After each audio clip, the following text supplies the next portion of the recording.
Di minggu lalu, gua nggak expect banget episode pertama bakal banyak yang suka. Yah, walaupun gua tahu banget arah mata kalian kemana sih guys. Dan untuk memenuhi rasa nostalgia masa kecil anak 2000-an kayak gua, mari kita lanjutkan ceritanya Ranger Merah. Itu Super Sentai.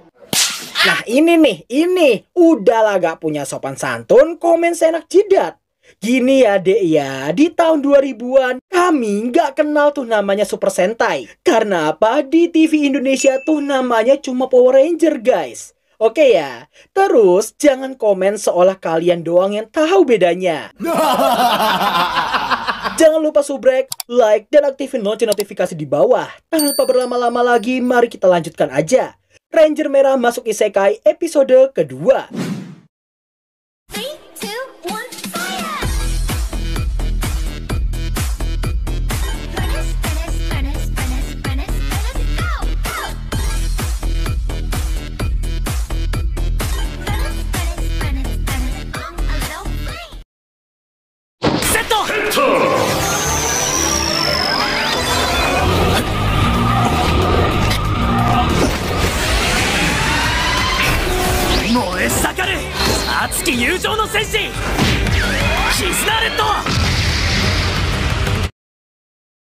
Scene berlanjut menampilkan Hydra yang masih diselimuti rasa penasaran dengan apa dan bagaimana Red bisa berubah tanpa menggunakan kekuatan sihir sama sekali. Demi penelitian lebih lanjut, ia berniat mengambil darahnya Red menggunakan sebuah suntikan.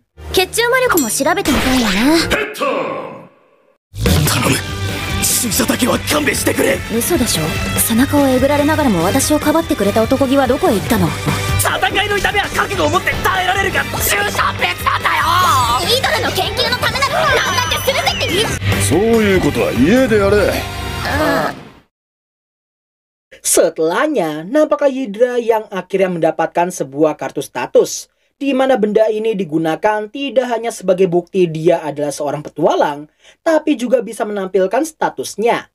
Dilihat dari statistiknya, si Gold Master dan Red kagum dengan status sihir dan kecerdasannya Hydra yang sangat tinggi. Mendengar pujian dari Red, Hydra justru merasa aneh sejak kapan dia menjadi fans fanatiknya. Penasaran dengan status yang Red miliki, Hydra memintanya untuk menunjukkan kartu statusnya padanya. Mengira tampilannya yang muncul akan sama seperti miliknya tadi, namun ternyata...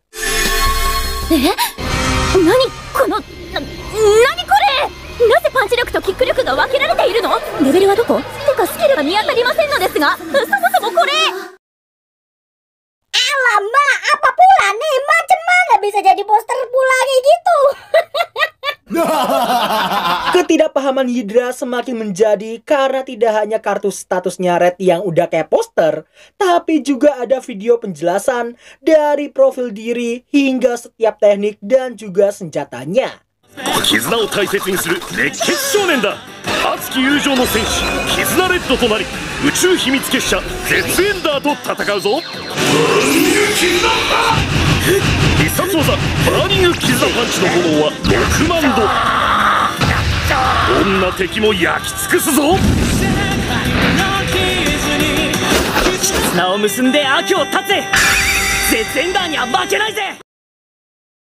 Hydra yang gak kuat lagi pun menghentikan PV barusan dan semakin gak paham lagi karena status Red sama sekali gak ditampilkan di postcardnya itu.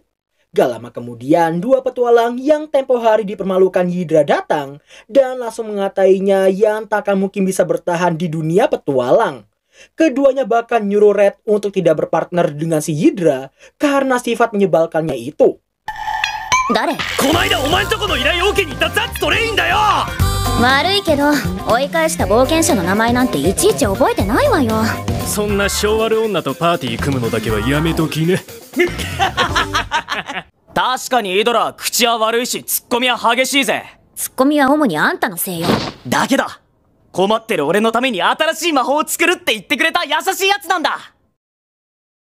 Awalnya sih si Red ini cuma pengen menengahi mereka, tapi kedua petualang ini mulai menginjak ranjau dengan mengatai ayah Hydra, Howdy, yang dikenal dengan sebutan Mage Pengecut. Bersamaan dengan Red yang gak paham maksud dari julukan itu, Hydra mulai emosi apalagi setelah kedua NPC ampas ini menjelek-jelekan duel ayahnya dengan tongkat kerajaan yang sekarang menjabat. いいかい、イドラ。私たちの使命は杖の座から降ろされようとどこへ行こうと決して失われることはない。魔導と人々の心を正しき方向へと導き、世界を平和と幸福で満たす。その使命と誇りだけは決して忘れないでおくれ。 Meski dalam ingatannya masih berbekas pesan mendiang ayahnya, tapi saking gak kuatnya mendengar hinaan mereka terhadap sang ayah, tentu yang namanya anak tidak akan terima jika orang tua mereka direndahkan oleh orang lain. 何も知らないあんたたちがお父様を侮辱するな。大体ゴラムにもかなわなかったあんたたちにとやかく言われる筋合いはないわよ。このド三流冒険者ども。その喧嘩ちょっと待っただぜ。 Red yang selalu melandaskan segala sesuatunya dengan ikatan, merasa gelut tidak akan ada gunanya sama sekali. Agar ikatan permusuhan bisa berubah menjadi rivalitas yang adil, Red menyarankan supaya mereka menyelesaikan ini semua dengan quest. Scene lalu berpindah ke Dungeon Gaumen. Di sana, Red meminta mereka untuk mengalahkan monster misterius yang belakangan sering muncul. Hydra pun menekankan jika kedua NPC itu kalah, maka mereka berdua harus meminta maaf atas ucapan mereka tadi, dan bersumpah tidak akan menghina ayahnya lagi. Namun jika dia yang kalah, maka dirinya bersedia melakukan apapun yang mereka inginkan. で、こっちが勝った暁に、そんな父して何でも言うことを聞くなんて言ったこと後悔させてやんよ。 Woi, yang bener aja lah, janganlah, please lah, waifu gua lah, wah. Gasmer, gua dukung dua NPC ini, cihuy. Katanya tobat. Melihat betapa pedenya kedua orang ini, Hydra sempat khawatir karena takut harapan WAM 2 terkabulkan. Setibanya mereka di dalam, tentu Red akan berpartner dengan Hydra dan langsung menggunakan kekuatan penuhnya di awal match ini. Kedua NPC yang mengira mereka akan menang EZ asal nggak berisik dan gak mancing gerombolan Minotaur datang, harus dibuat insecure begitu melihat aksi Red saat berubah. シズナレットなんだあの姿は。つうかなんで爆発したんだ。まあそうなるわな。 Dan ya, gara-gara suara ledakan barusan, apa yang ditakutkan kedua NPC ini pun benar-benar terjadi. Gerombolan Minotaur langsung muncul, mengepung mereka berempat di sana.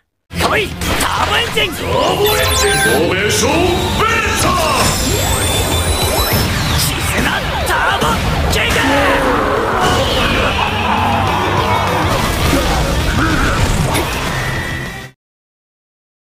Berbeda dengan Red yang udah terbiasa menghadapi banyak musuh sekaligus, Hydra pun amuk-amukan karena belum pernah melawan gerombolan seperti itu. Agar semua selesai dengan cepat, Hydra meminta Red untuk menggunakan Megazord-nya. Red yang paham pun langsung memanggil Kizuna Beast-nya di saat itu juga. Koi, Kizuna Beast! Maximum Kizuna Kaizo! Are? Alamak, dongonya. Meski Kizuna Beast gak muat di sana dan mereka terpaksa gelut secara langsung, tapi untungnya ukurannya lebih dari cukup untuk menyetin banyak Minotaur sekaligus. Di saat salah satu NPC yang terlihat akan diserang oleh Minotaur, seketika itu pula Hydra langsung membantunya.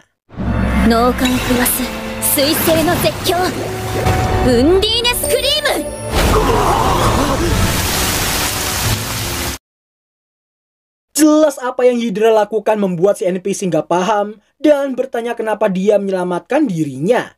Hydra pun mengaku meski ia masih membenci mereka berdua, namun ia tak ingin mencoreng tugas yang diwarisi dari sang ayah yang selalu melindungi orang lain meski selalu mendapatkan fitnah dari sana-sini.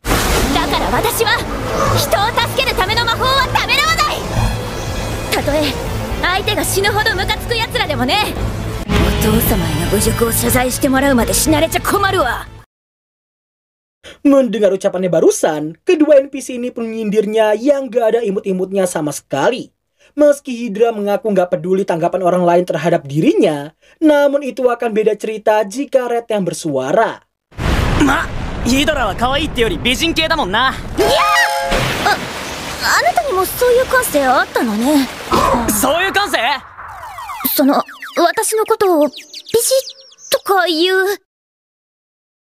NPC satu yang gak kuat jika harus melihat bucin bermesraan seperti itu, meminta mereka berdua agar fokus pada pertempuran terlebih dahulu. Gak lama berselang, mereka kedatangan tamu tak diundang, yakni monster misterius yang seringkali muncul belakangan waktu. Bahkan untuk sekelas Hydra saja, dia belum pernah melihat monster itu di buku manapun. Melihat sosok itu, para Minotaur di sana pun langsung kabur saking ketakutannya. Red yang tahu ini akan sangat sulit meminta Hydra untuk mundur dari sana. Kedua NPC tadi yang udah gak sabar ngeliat body mantapnya si Hydra pun langsung maju tanpa rencana sama sekali.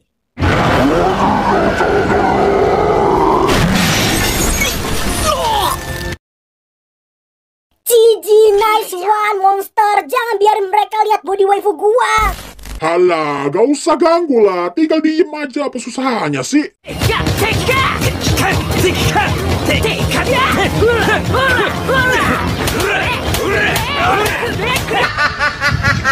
Sebagai seorang hero, Red tak akan mungkin membiarkan satupun orang mati di hadapannya.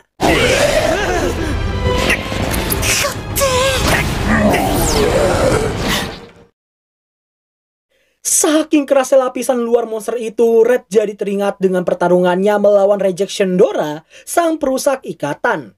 Nah, di sini kita pun dibawa ke flashback-an, lebih tepatnya episode 19 dari seri Kizuna Kaiser. BTW ini bukan seri asli ya guys, gak usah dicari Kizuna Kaiser episode 19 di Google, gak usah, oke? Oke, lanjut.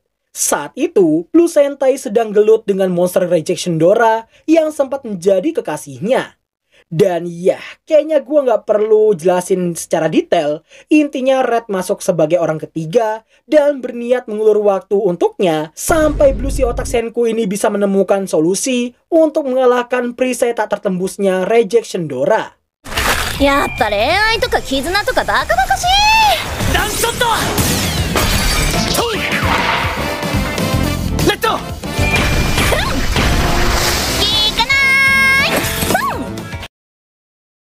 Berkat kekuatan ikatan antar Kizuna Kaiser, pada akhirnya sebuah solusi umum pun terlintas yang akhirnya membuat mereka, para Kizuna Kaiser, menggunakan Victory Kizuna Buster, senjata yang mampu menembus perisai monster manapun dengan modal ikatan persahabatan.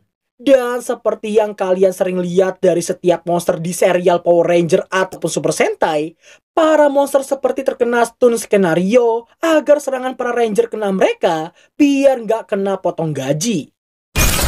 Victory Kizuna Buster!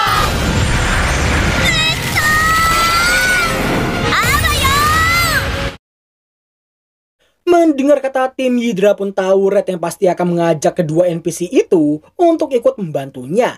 Mengira keduanya akan menolak, namun ternyata mereka dengan senang hati akan membantunya dan merasa gak masalah kalah dalam pertandingan yang satu ini. Hydra yang gak punya pilihan lain pun terpaksa menuruti ucapannya si Red. Namun sayangnya... 搬送プレートセット。何なのこのやけにかっこつける感じは。必要なのかこれ。ビクトリーキズナバスター。 Red yang melihat tembakan barusan pun tahu Victory Kizuna Buster-nya telah berubah menjadi Filer Kizuna Blegedes.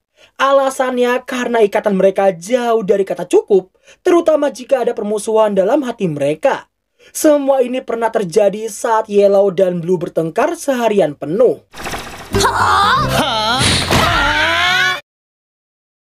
Red yang mulai kehabisan energi ikatannya pun harus mengalami kekalahan pertamanya di Isekai hingga ia terpental akibat serangan monster itu.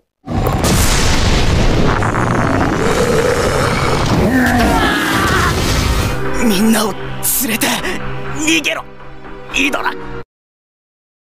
Gak ingin ayangnya kenapa-napa, Hydra langsung menghampiri dan akan menyembuhkannya. Di saat si monster yang nampak akan menyerangnya, secara tidak terduga ini yang terjadi. さっき助けられた借りを返しておきたいだけだ。それに尺だが、俺らじゃこいつを倒せねえ。こいつを倒すためには、そこの兄ちゃんみたいな規格外の力を持ったやつが必要なんだよ。 Sungguh konsep yang sangat umum ditemukan di beberapa cerita. Yang tadinya lawan, kini jadi kawan karena keteguhan hati dan kondisi yang ada. Tanpa memperdulikan body Yahudnya si Hydra, mereka akan mengulur waktu untuknya sampai dia selesai menyembuhkan Red yang punya kekuatan terbesar di antara mereka bertiga. 俺たち土産流はそうやって這い上がってきたんだからな。何も知らないあんたたちがお父様を侮辱するな。大体ゴラムにもかなわなかったあんたたちにとやかく言われる筋合いはないわよ。この土産流冒険者ども。何も知らないくせに見下していたのは私も同じじゃない。 Di tengah kegentingan yang terjadi, kedua NPC ini udah mulai mencapai batas dan akhirnya terhempas saking gak kuatnya menahan kekuatan monster itu. Si monster kemudian nampak akan menyerang si Hydra yang masih menyembuhkan. Namun, untungnya...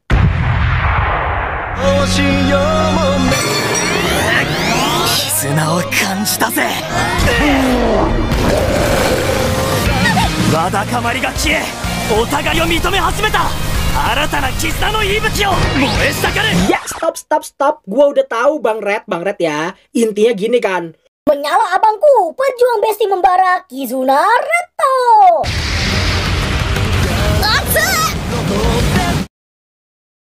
Berkat semua yang terjadi barusan, ikatan di antara mereka berempat jadi semakin kuat. Dan jelas kali ini, Failure Kizuna Blegedes kembali lagi menjadi Victory Kizuna Buster. Hingga akhirnya... Victory Kizuna Buster! 今度こそ俺たちの絆の勝利だ。何このポーズ。俺たちはいつの間にこんなポーズを。 Ternyata pose setiap habis ngalahin monster itu otomatis toh. Gak expect banget gua sumpah. Usai mengalahkan monster itu, mereka yang masih penasaran dengan si monster harus dikejutkan dengan seorang pria tua yang udah pasti bukan drop item dari monster tadi. Demi mengetahui apa atau siapa dia sebenarnya, keempatnya bermaksud membawa si pria ke got untuk dirawat. Hydra pun penasaran benda apa sebenarnya yang menempel di dahi pria itu. Singkat waktu, setelah menyerahkannya ke Guildmaster, nampaklah kedua NPC dan Hydra yang udah saling berbaikan. Setelah semua kejadian tadi, Hydra bersyukur karena perlahan sifatnya mulai berubah. Yang tadinya idealis hingga menganggap remeh semua orang, berkat pertemuannya dengan Red pandangannya jadi lebih luas dari sebelumnya. Di saat si Red yang senang karena sudah sewajarnya manusia menantang diri sendiri demi sebuah manfaat, ucapannya barusan justru menjadi bumerang bagi dirinya sendiri. あなたならそう言ってくれると思ったわ。というわけでレッド、あなたも苦手なお注射に挑戦しましょうか。ヘッド待ちなさい。苦手なことから逃げると成長できないわよ。それはそれ、これはこれだぜ。バトチェック。 Di tengah pertengkaran dua kekasih ini, tanpa mereka sadari si pria udah menghilang dari kamarnya. Scene lalu berpindah ke sebuah gang sempit nan gelap. Si pria rupanya benar-benar bukan manusia, dan di saat yang bersamaan seorang gadis memanggil nama Neusel, yang sepertinya adalah nama dari si pria tua ini.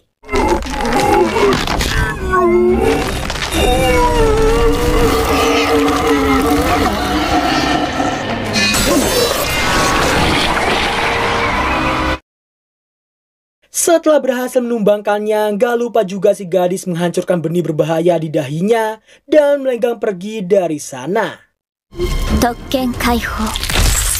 やはり二人では人手不足ですね。この世界を救うには。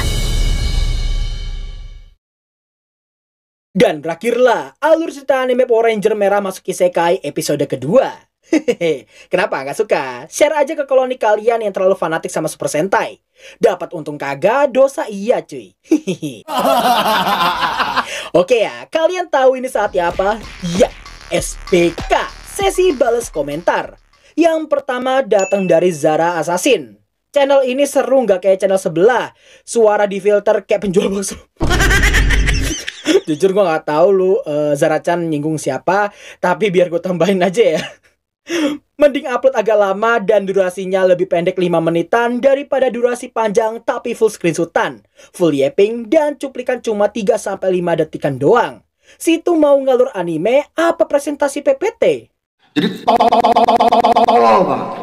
Thanks buat Zara-chan ya. Lalu berikutnya dari Lucky. Rekomendasiin anime tema perang. Kalau kamu suka yang agak fantasi tapi serius, gua rekomendasiin Yojo Senki mungkin ya. Ceritanya bener-bener kompleks banget itu. Tapi kalau suka yang war biasa di isekai, gua rekomendasiin Get Jietai. Dan kalau kamu suka war diselingi drama tapi suka yang lokal-lokal aja, of course Battle of Surabaya adalah solusinya. Let's go! Next dari LX Nginus. Jir, Hydra mirip Megumin sumpah. Ini mah bukan Megumin, tapi Megumax. Megumax. Gak tuh. Absolutely Megumax asli. Pas ngomong explosion ada yang bergoyang-goyang, mantap.